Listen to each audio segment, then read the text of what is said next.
Every man has an equal right to the necessaries of life, even as birds and beasts have.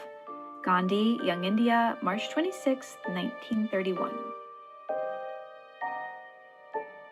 I believe that in Gandhi's vision of economics, there are really three layers, if you will, or three categories of needs. One set is the needs that we have for basically living as a human being, food, clothing, shelter, and a modicum of dignity. And those are the inalienable right of every single person. Then above that, not quite as necessary, but still required for our fulfillment, are the tools of our trade, whatever that may be. And thirdly, and finally, are unnecessaries, luxuries, items which, often are kind of nice and sometimes are quite harmful for us to possess. And he actually believed that the minute you take something from the world which you do not need, you're taking it from somebody else. That was part of his really profound vision of economic realities.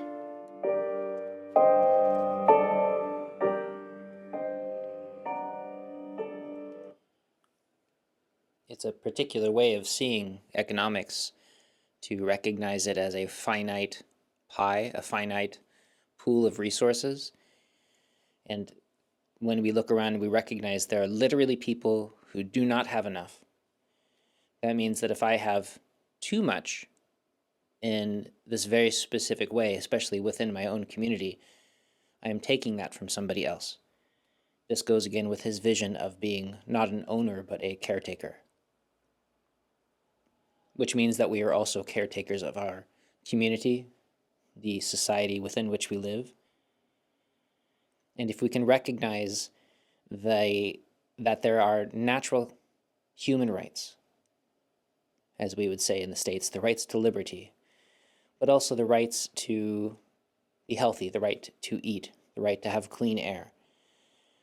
If we can have this extended Bill of Human Rights, which many places on Earth have already adopted, then we can start to recognize that just the bare necessities of life, sometimes that's all that's required in order for us to become our better selves.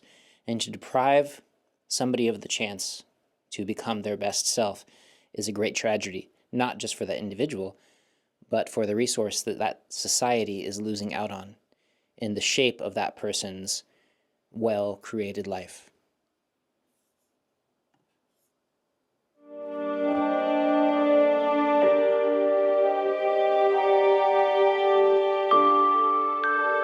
Bereavement ceases to leave us desolate when the death of our dear one only spurs us on to a more vivid consciousness of our duty.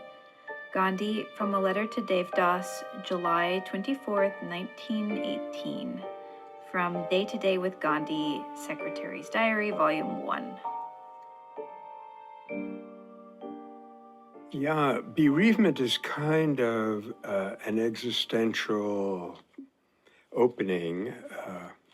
There is a famous Buddhist parallel, the story of Kisa Gautami.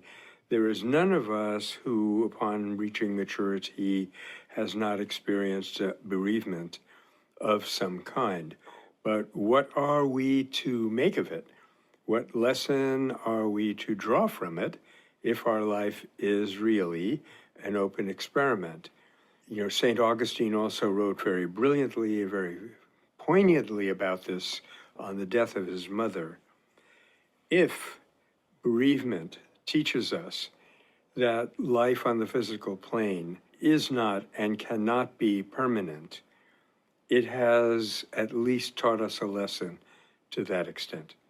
It would be lovely if we could learn that lesson without going through loss, without going through bereavement, but that often seems to be not possible. I know it was not possible in my personal case. So it ceases then to desolate us when we recognize its meaning and assimilate it into our future existence.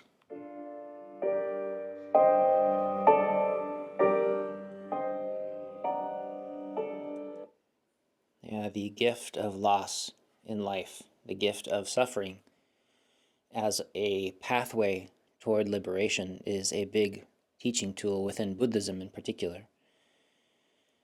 In fact, in the traditional story of the Buddha, the young prince, as he was born,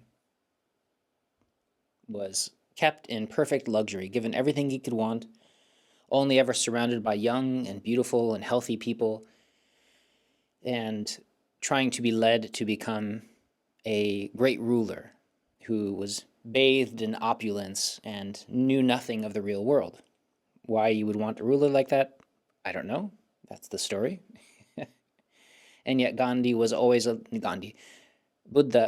a little bit, he felt like he was pulled to learn more, but he didn't quite know what, as a young person who didn't know any better. And so he heads outside one day. He sneaks out of this compound that he's being held in always beautiful weather with always wonderful people. And for the first time, he goes out into the world and he experiences old age, sickness, and death. He sees it as he walks around in the streets, what people usually have to deal with. And those very visual cues for human suffering awoke in him the desire to learn about how to heal the human life, to become free of suffering, to become more aware of our transient existence. And because of that moment, his brush with death, we have this wonderful teacher born. And I feel like it's the same thing within every part of our life, that we have a kind of ignorance toward how we are. There's this feeling of we're going to exist and live forever, that we can't imagine, of course, us not being here, because we don't know us not being here. And so we imagine that we'll always be here. And slowly as we grow up, we find, oh, actually, this life is not permanent. But usually we have to come face to face with that. And that brush, that encounter with reality becomes, for many, many people, including for myself, a pivotal moment moving us toward awakening and separating from suffering and becoming our own better versions of ourselves.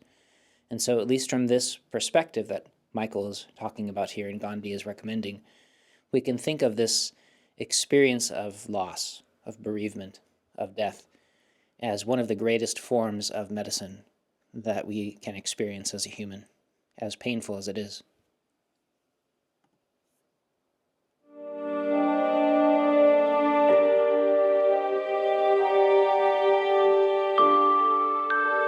The true source of rights is duty. Gandhi from Mahatma, Volume 2. When you consider that a great deal of the effort done by progressives or people on the left or whatever we want to call ourselves is for the securing of rights, this is a very profound reorientation that Gandhi offers us here. He felt that it was a law of nature, consequently also a law of human nature, that if we take care of our responsibilities, if we fulfill our duties, then our rights would be taken care of automatically. So to become aware of that means that your posture no longer becomes one of demanding, but one of supplying and then demanding if necessary. And that's a very powerful approach to nonviolent social change. That's why at the Metta Center we emphasize constructive program, create what you need for yourself, and then only go and demand it of others.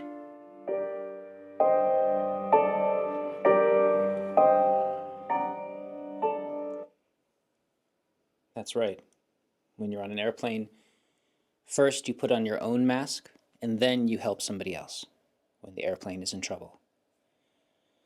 That we recognize that it is our duty to help others and to make sure that we also help ourselves. That's part of the circle of compassion. It must begin with us. From this Taoist perspective, again, first we heal ourselves. We find balance and centered and grounding and anchor within ourselves. And then we expand that circle to the people closest to us, our immediate household, and then outward into the community. And to recognize that duty as a part of our own human nature then becomes a part of our healing process. And so when we talk about rights, what we're doing is a restoration of what we can think of as the natural human order. The human right to dignity being one, toward health. And what we want to do is reestablish these natural rights and to follow our own heart in that process, slowly reaching out toward the rest of the world.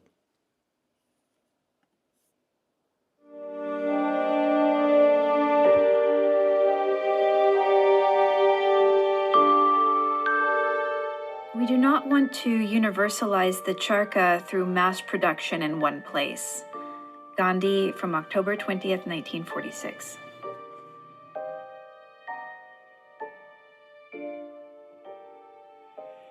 Yes, a while back we were talking about Gandhi's concern about industrialism, and one aspect of that is that industrialism tends to create a sense of uniformity. And I mean not just the physical appurtenances of uniformity, but uniformity in ideas and values that I myself have seen increasing in a really unfortunate way because of the mass media over the last, 40 or so years. So what Gandhi was striving for was what we could call unity in diversity, that all of us should have heart unity. That's a phrase of his, which was very important, which means we spontaneously want the welfare of others.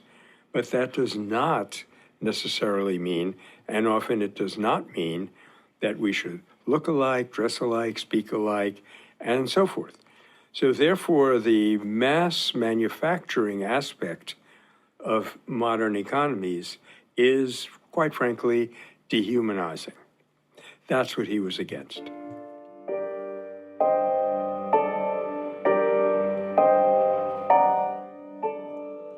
And this is certainly what many economists and philosophers have told us over the millennia. The last one I was reading was Marx, warning of this exact thing, this dehumanizing quality of turning humans into machines, turning us into production lines instead of part of the creation and part of that circle of expression and development and making use of something.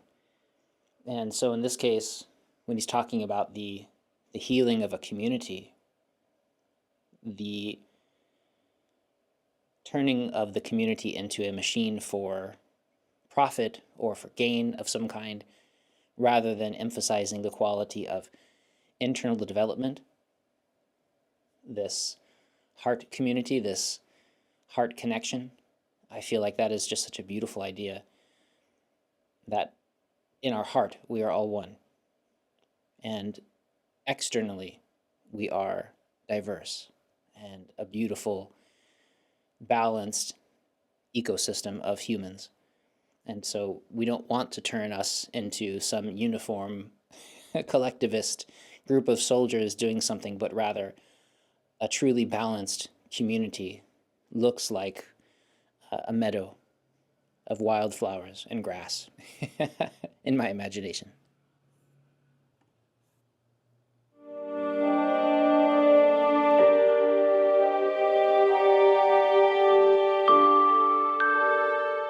I believe in trusting. Trust begets trust. Gandhi, Young India, June 4th, 1925. This is a very difficult norm for us to follow. It's not 100% sure that it will work. But by and large, as we were saying earlier about the need to look more towards our own shortcomings than the shortcomings of another, the act of trust, even when it seems to be uncalled for, can very often elicit trust in the other. In fact, I would say it inevitably elicits some degree of trust in the other, whether or not that trust becomes manifest. And Gandhi showed this in his relationship with Jan Smuts in his struggles in South Africa. He terrified his friends by trusting Smuts, even though Smuts had flat out betrayed him. And yet eventually, that trust that he placed in Smuts enabled the latter to really rise to the occasion.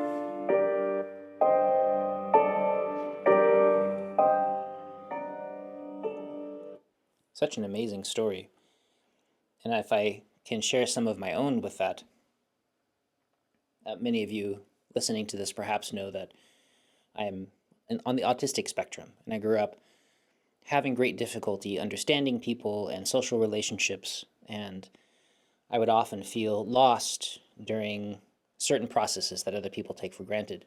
And one of those is sometimes shopping or buying or negotiations. And yet as an adult, you become thrust into those situations, whether or not you're ready for them. And I didn't always have help and support. And so, for instance, as a small example of my life, I went to go buy a car. And the car person I was with was haggling, and she was selling me this and selling me that and calling her manager in and trying to push me up further. This is what I realized was happening now. But I said, okay, look, I want you to know that these things are overwhelming for me, and I don't really know how to price the car. I don't really know how to haggle down or how negotiations like this work. And I connected with her eyes. And I said, I'm going to trust you as a human. You please do what's best for me, what you think I should do. If you think that I'm paying too much, please tell me. If you think that I need to do something different, please tell me. Because I'm just going to trust you as a human and as a person that you will do what's best for me. And she alternately turned white and red. And back then I was having difficulty interpreting people's emotional expressions, and so I can't quite tell you what she was going through. But there was this long pause, and I just sat there looking at her, and she was looking at me. And she said, hold on. And she went back to her manager, and then she came back, and they had dropped it by, I don't even remember the number, some huge percent, much greater of a number than they were haggling for before. And she said, this is the best price that you're going to get. And I said, thank you. And I walked out, and I found later that she had given me a fantastic price for this vehicle. And I was very lucky. But I realized that had I not extended that trust and been vulnerable and open-hearted with her and honest, I wasn't trying to manipulate her. I connected with her as a person, and it broke her out of whatever fugue state of sales that people go through, trying to get the best or trying to do the thing. It completely broke up her rhythm and her sales pattern. And instead, she saw me as a person. I got to see her as a person. And her best side, her least manipulative side, came out and was wanting to help. And I bet, although I never did bother to go back and find out, of course, but I bet that she felt very good after that. And maybe it was very healing for her and perhaps an unhealthy job situation. And I feel like this is the kind of experience that you get when you extend trust. That there's an opportunity, not always a certainty, of course, as Michael was saying, but an opportunity for someone then to step up and be their best self. You're creating that opening for transformation, the possibility for change for them. And that is a wonderful and important part of our social healing process.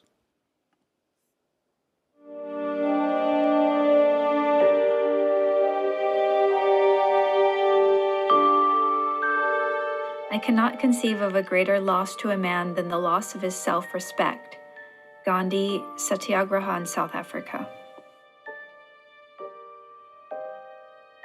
I'm happy to say that recently, say over the last 20 years or so, this recognition of the critical importance of human dignity has become visible in social change circles. We used to read all about, guaranteeing people's release from poverty and access to health care and democracy and so forth.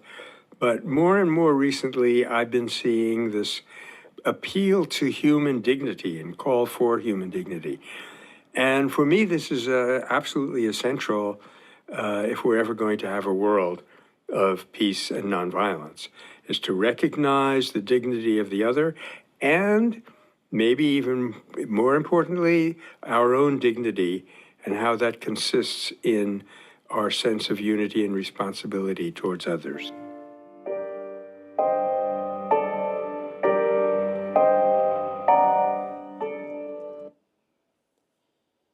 In Chinese medicine, dignity is quite literally one of the, we can say, an emotional constant that is necessary for health.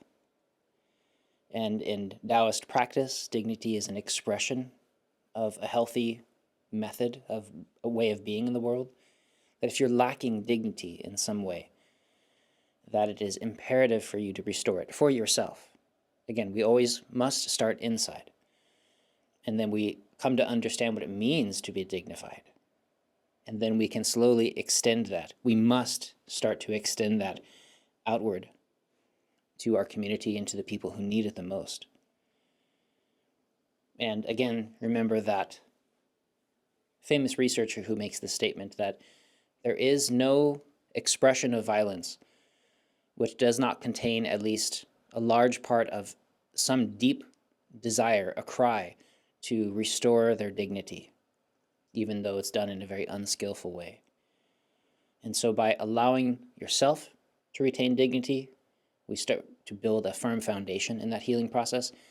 And then by giving others the opportunity to maintain and retain their dignity, we allow healing to take place. We allow the process of this change for peace, this transformation we're looking for to take place. And it cannot take place in an absence of dignity. And so if you are part of this circle of sarcasm and mockery, it may feel good to wound another person through their words. Like that bully who's picking on another small kid. And maybe the small kid, the only way they can fight back is with their words and with mockery. And yet now that bully is forced to be in a position of an outsider, and they resort continually to violence. That becomes their way forward in life. And it's the same at the grand scale of politicians and leaders in the world. When they're being mocked, they're forced further and further and tighter into the bubble of the people who do accept them, because acceptance is so important to us. It allows them to retain a sense of dignity. So we have to be willing to extend that to them outside of their circle, so that they can feel safe enough to leave their bubble to move into a more sane and healthy and holistic part of human society.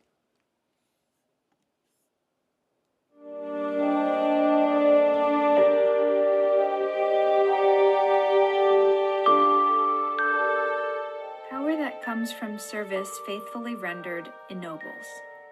Power that is sought in the name of service and can only be obtained by a majority of votes is a delusion and a snare to be avoided.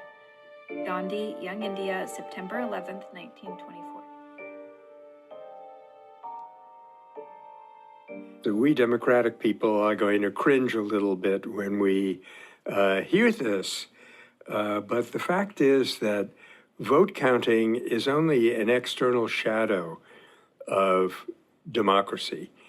And true democracy consisted in each person recognizing that he or she has a specific capacity with which he can serve the welfare of the whole, or she can serve the welfare of the whole, and in doing so achieves an important measure of self-realization.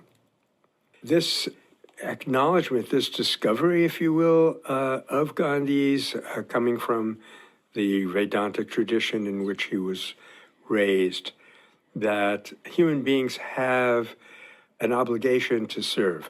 It is our Dharma. It's the law of our being. We all have a capacity within us. Finding that capacity and using it is what fulfills human life. The word for that individual capacity, incidentally, that I think Gandhi created, I'm not sure about that, is Sva-Dharma. In other words, one's own Dharma. So every human being has a Dharma which is to serve to help the welfare of the whole. My way of doing that will be, to some degree, individual to me, and that's my Swadharma. So the whole goal of a successful life is to find out what is your Swadharma and then follow it.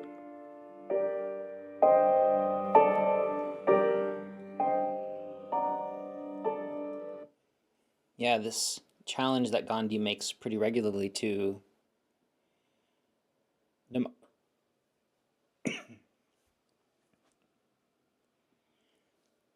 this challenge that Gandhi makes pretty regularly to social forms like democracy is very interesting to me. It's not something I've learned much about, and so I don't feel like I can have an opinion about that piece. And yet I do feel as though service is an absolutely essential part of human life, and so I'm in 100% agreement with him there, that it's the most natural expression of human life. We take care of each other. It's what humans do. We work and we grow, we build communities, we share. That is the deepest expression of healthy human life. And so that caretaking quality that Gandhi's always talking about is an exercise for us to restore this most natural aspect of our nature. And if we can become a lead person in service, that is a very different thing than becoming a leader who has power over others. And maybe that's what Gandhi is referencing here.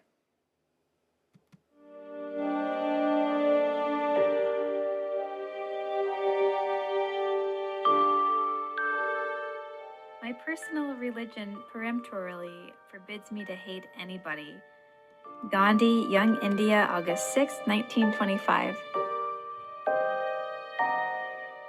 One can almost imagine Gandhi being a little bit tongue-in-cheek here because, as he defines, quote, his personal religion, unquote, it is nothing more nor less than the Dharma of all humanity. There was even a formula in ancient India, ahimsa paramo dharma. Nonviolence is the highest, the most fundamental law of our being. So one definition of ahimsa, of course, literally ahimsa means the absence of the intention to harm. So again, I see almost a little bit of a whimsical humor in this, where you say it's my personal religion. But also there's a very serious point to it, because we have to assimilate that law into our own being for it to become real for us.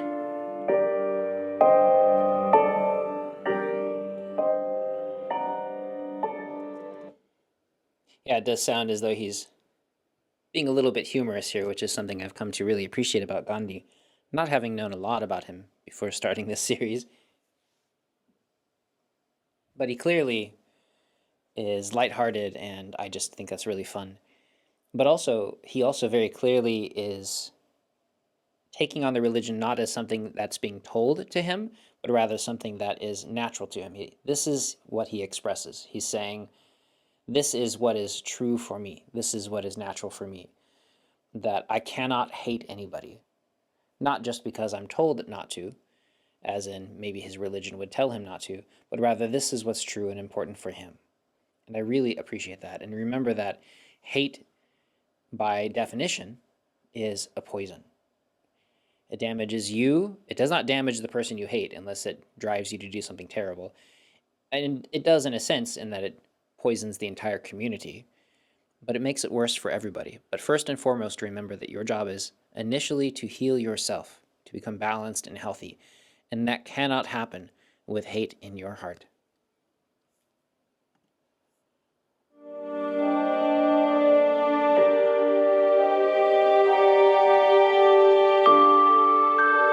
Swaraj of a people means the sum total of the Swaraj of individuals. Gandhi, March 25th, 1939. The literal meaning of Swaraj means you rule yourself or have your own regime. And it was a spiritual term which Gandhi appropriated to use for the political independence of India from foreign rule, which he hoped and worked for becoming much more than just a political independence, but a return to the individual freedom and responsibility of the individuals in India, which would, as he says, sum up to what was sometimes called Rama Rajya, or the rule of God, heavenly regime in India. So he worked as hard as he could to get as close as he could to an approximation of that regime. Spiritual freedom being parlayed into political freedom.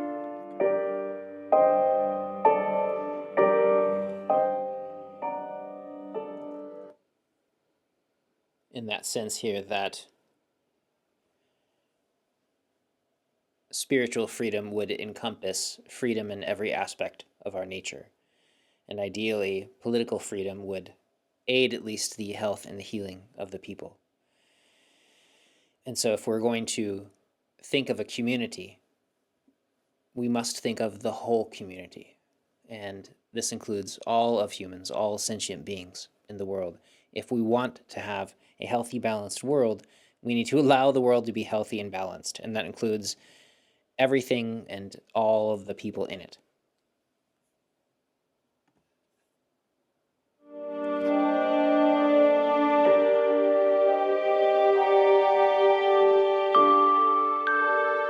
So is the capacity for civil disobedience acquired after one has disciplined oneself in complete and voluntary obedience to the laws of the land.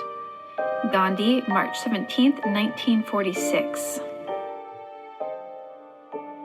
What's important here is to enact and demonstrate that you are not anomic. You're not an anarchist.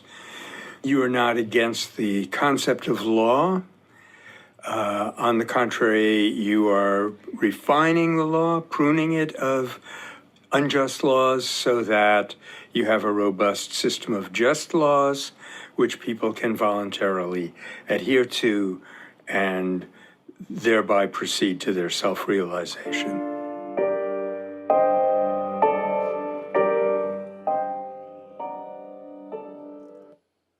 Yeah, that quality of being guided from the inside, but being willing to obey the rules on the outside. So you are independently expressing freedom and the natural identity, the independent qualities of who you are, because Gandhi always wants everybody to be uniquely expressive in their own special way. And at the same time, we need to work together and live together as a people. And so we have to have rules that we follow. And they can be shaped, these rules, by this law of love and compassion. And so everything that we do, every rule that we make, every law that we pass should be in accordance with this deeper law of the heart, because that way it's in accordance with the greater laws of the universe.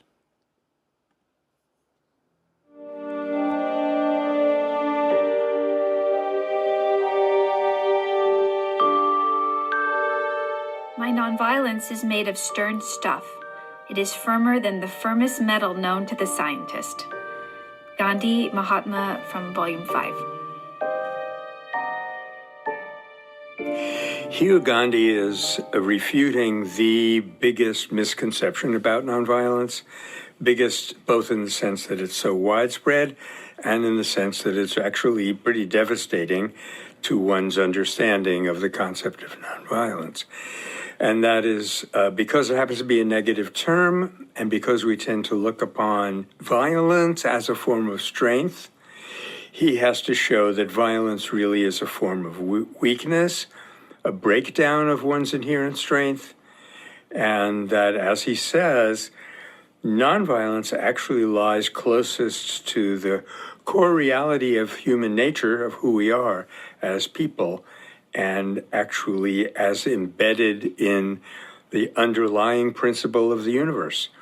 The age-old formula in India was ahimsa paramo dharma, nonviolence is let's say, the primordial law of existence.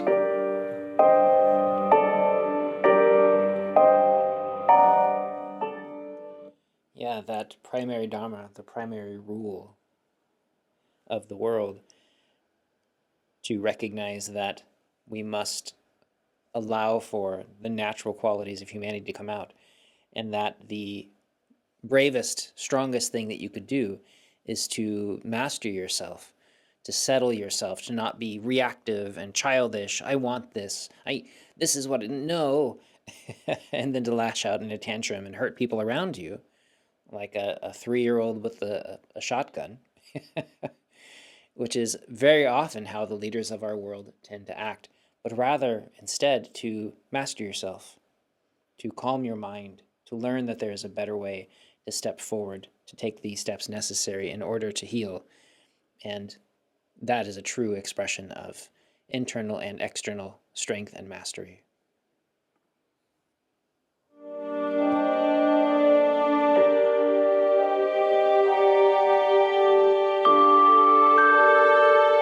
My experience teaches me that truth can never be propagated by doing violence. Gandhi from The Mind of Mahatma Gandhi. Think of what an overhaul, what a revision this would make in the way politics, international or domestic, is carried out today. There are people incessantly trying to impose truth through violence. But as Gandhi is pointing out, violence is the ultimate untruth, so that isn't ever going to work. The only method where you can arrive at truth through social change is nonviolence, in which the means and the ends coincide. The ends are embedded in the means.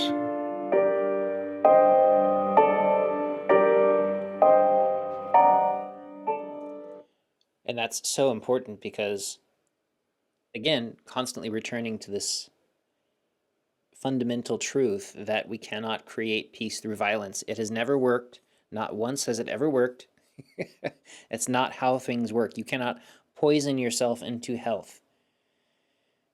And this is a very fundamental fact of the universe that I'm not even sure how to explain more deeply, except that it seems to be something we have trouble comprehending as a species.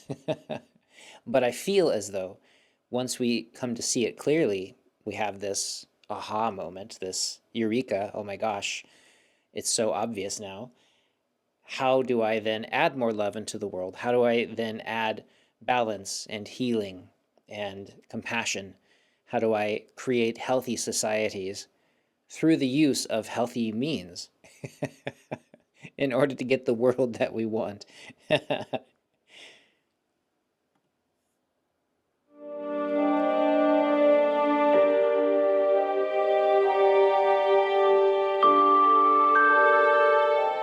Cow protection is, quote, a practical application of the belief in the oneness and therefore the sacredness of all life. There's a lot going on in this little quote.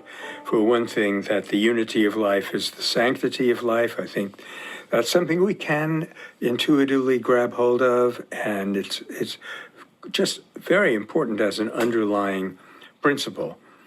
Now, we in the West tend to look on cow protection in India as a sort of superstition, and indeed it could be a superstition in the minds of some people and could even lead to violence, as has happened in India because of the communal difference with regard to the cow.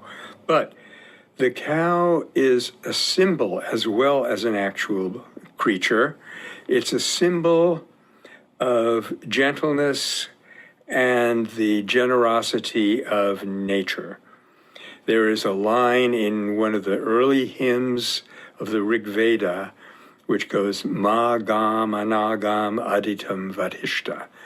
Do not violate this innocent cow, where the innocent cow is identified actually with the sun in the sense that she is the source of all life and nurture.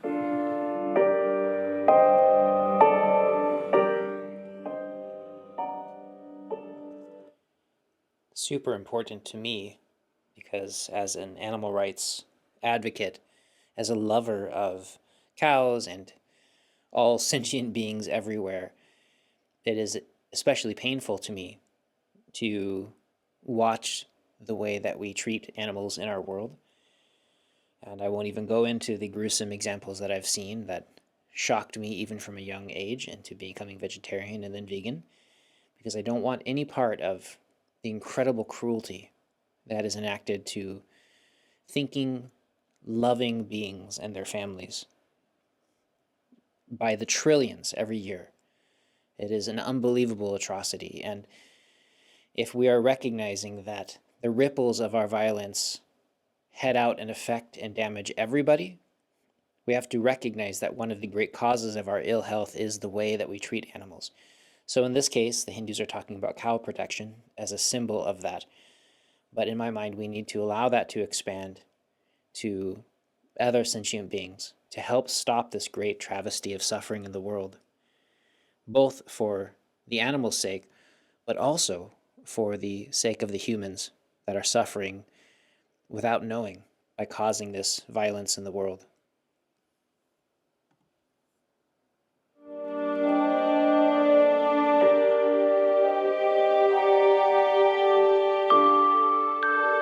But as our nonviolence was the nonviolence of the weak, the leaven did not spread. Had we adopted nonviolence as the weapon of the strong, because we've realized that it was more effective than any other weapon, in fact, the mightiest force in the world, we would have made use of its full potency and not have discarded it as soon as the fight against the British was over. Gandhi from Pyaralal, The Last Phase, Volume 2. Yeah, there are two fundamental distinctions in what people can mean by the term nonviolence, and they kind of overlap. One is a distinction between positive nonviolence and negative non-violence.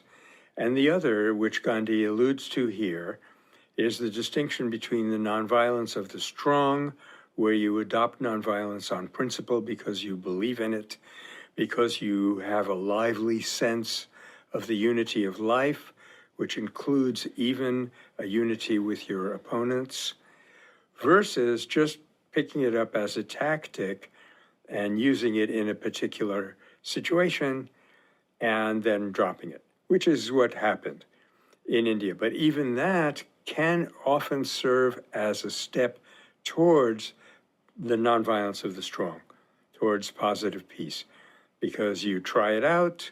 And in some cases, we know of people who have tried it out just as an experiment, recognized its potency, and learned to adopt it as a principle.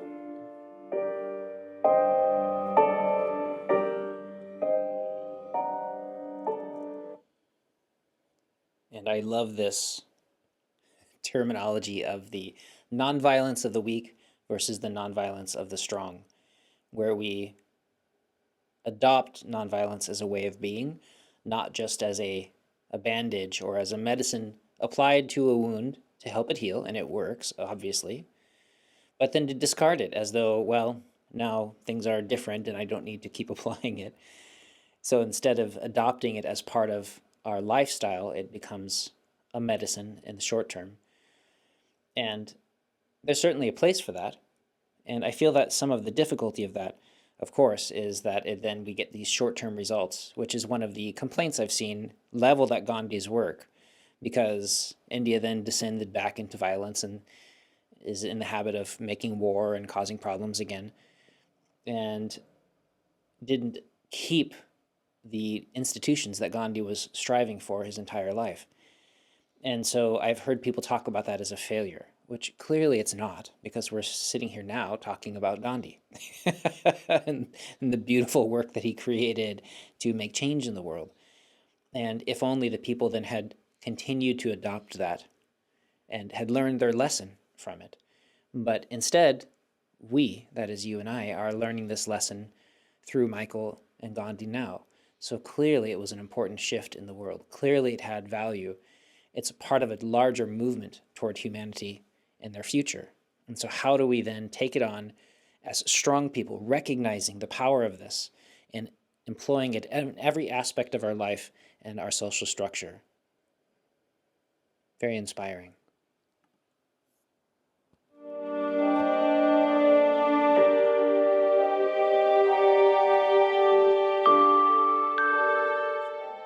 A Democrat must be utterly selfless.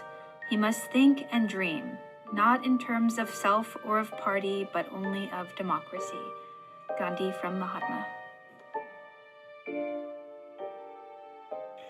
Yeah, I have long held that our concept of democracy, which reduces it to voting privileges, while it is important, doesn't really even get close to the underlying potential of that term.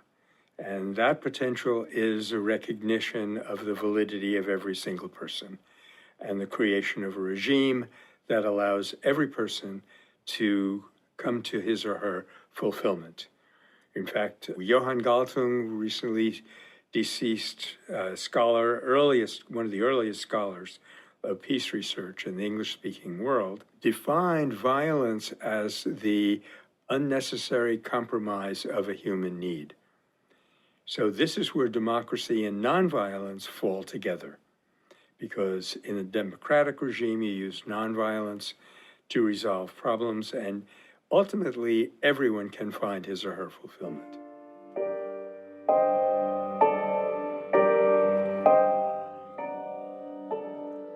I keep hearing about Gandhian economics, Gandhian political perspectives, and it is something that I certainly need to learn more about. Maybe the next series will be upon that, examining this possibility. But I certainly can agree with Gandhi that we don't want to shut people out away from their needs. We must include more than just their vote, but their actual needs. Maybe it's just an expansion of human rights and an inclusion of more than just the vote as a way to count the person as important to us. We offer them more than that simple capacity of democratic process, but rather we look into their lives and we allow for more needs to be expressed and the quality of their human rights to be nurtured in a greater way. Maybe this is part of what Gandhi's talking about. Maybe you can share in the comment section what you think he's talking about and spaces that I can look to learn more, books I can read, videos you can link to. Let's learn more about this together.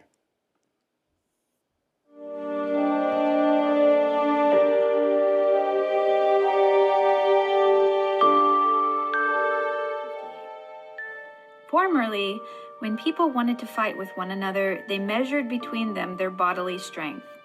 Now it is possible to take away thousands of lives by one man working behind a gun from a hill. This is civilization. This civilization is such that one only has to be patient and it will be self-destroyed. Gandhi from his speeches and writings. Well, if you have to pick one segment from Gandhi's speeches and writings, this might well be it. What he's talking about is something that, of course, we suffer from and recur to very often, that is a tremendous advance in technological capacity being put to evil ends, being put to harmful ends.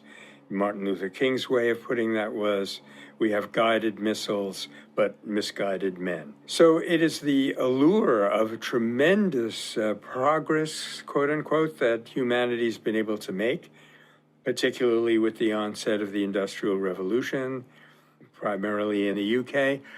We've been hypnotized by that, and our attention has been drawn away from the need for and the potential for personal development of the human being as opposed to the machine.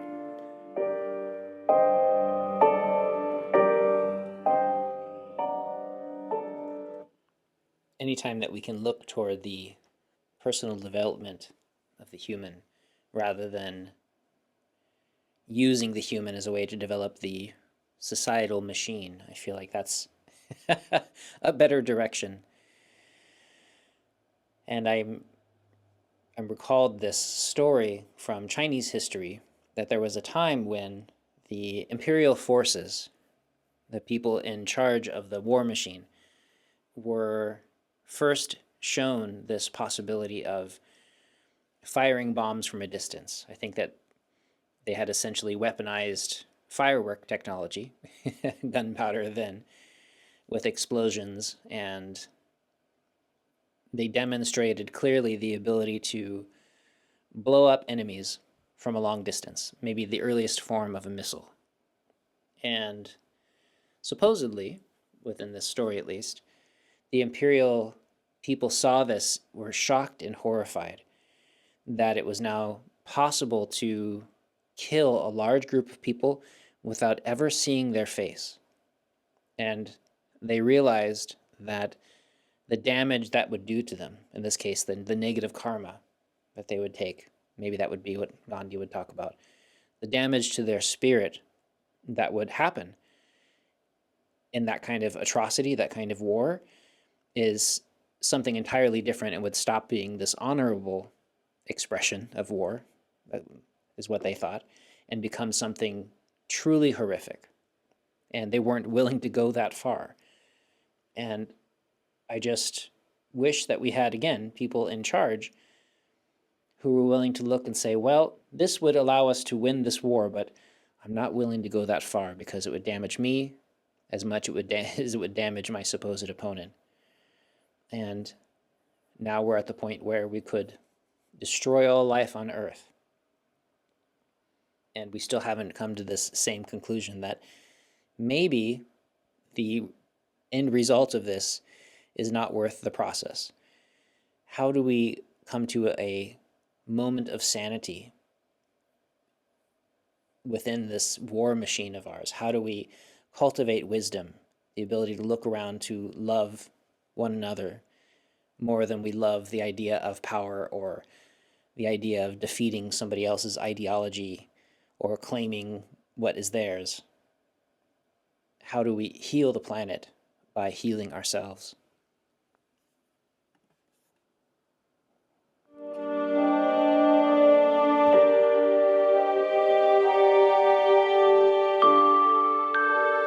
It is a heavy downpour of rain that drenches the soil to fullness. Likewise, only a profuse shower of love overcomes hatred. Gandhi from his collected works. I think, again, Gandhi might be referring to people who tried nonviolence just as a tactic and abandoned it when it reached its goal, as they had defined that goal. Really, I think, though, he is aiming at bringing out the tremendous potential, the reservoir of love that is in every human being, and how we only get to exercise it in the normal course of events in small circles, like with a few people in our own family, or to a very small degree, like giving, a little bit in charity here and there. And because this enormous wellspring in us lies untapped, we become very frustrated and everything goes wrong.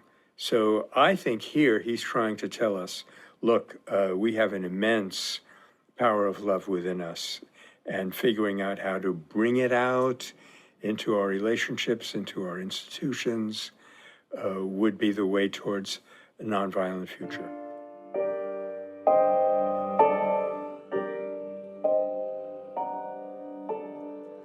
Such a beautiful image, nourishing the soil with a downpour of rain, with a downpour of love, this shower of love to overcome hatred, hatred being this parched, dry spirit, which slowly kills whatever's trying to grow in that soil.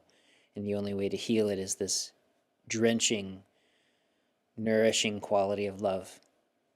I have nothing to add. I just feel like it is a wonderful image.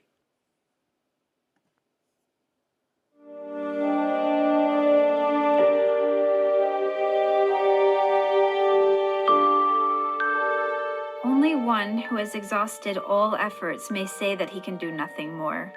Gandhi from Mahatma, Volume 4. We can easily imagine Gandhi dealing with a lot of people who have maybe just heard of nonviolence through his work and life and writings. And so they try a little bit of it.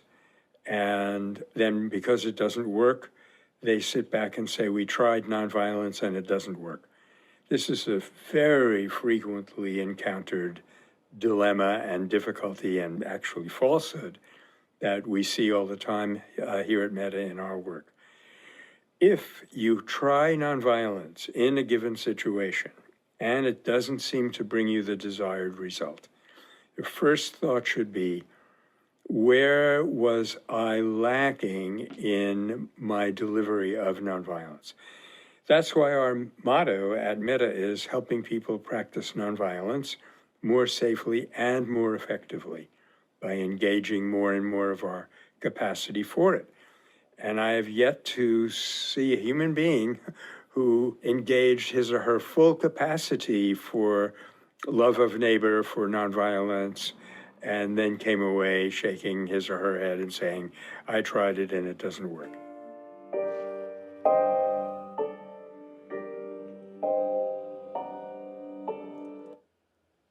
Very important statement here, because it clearly means that we're paying attention to the wrong things. So for instance, if I am trying to work something out with my family member, somebody who I love, and I walk up to them and I'm having a difficulty with them. There's a problem we need to overcome together within this relationship of family that we have. And I walk up to them and I am violent to them as a way to solve this problem. Certainly we get the short-term result. Something happens. How do I feel? What kind of person do I become in that moment? What happens to this person that I supposedly care about? Was violence the best option there? And now imagine that you, after having studied it for a while, you walk up to them to solve this same problem, same situation, and instead you act toward them in a loving, compassionate way, skillfully addressing the problem, healing it, moving forward together. How do you feel in that moment? Are you better or worse off? And how does your beloved family member feel? What is their experience? The difference is so stark and obvious that I don't even know how to refer to it. And so someone who is used to using violence as the only tool that they know how to use in order to get change in the world, by swinging a fist or harsh words around, and they feel like that's what gets them the change that they need with their children or with the world around them, sticking with this family example. This is maybe all they've ever known, and it's a tragedy for them, for the people around them. Obviously, often these patterns of violence get passed down, and the people think that this is what the world looks like, and that if they can be introduced to a better way, that pattern of violence is broken.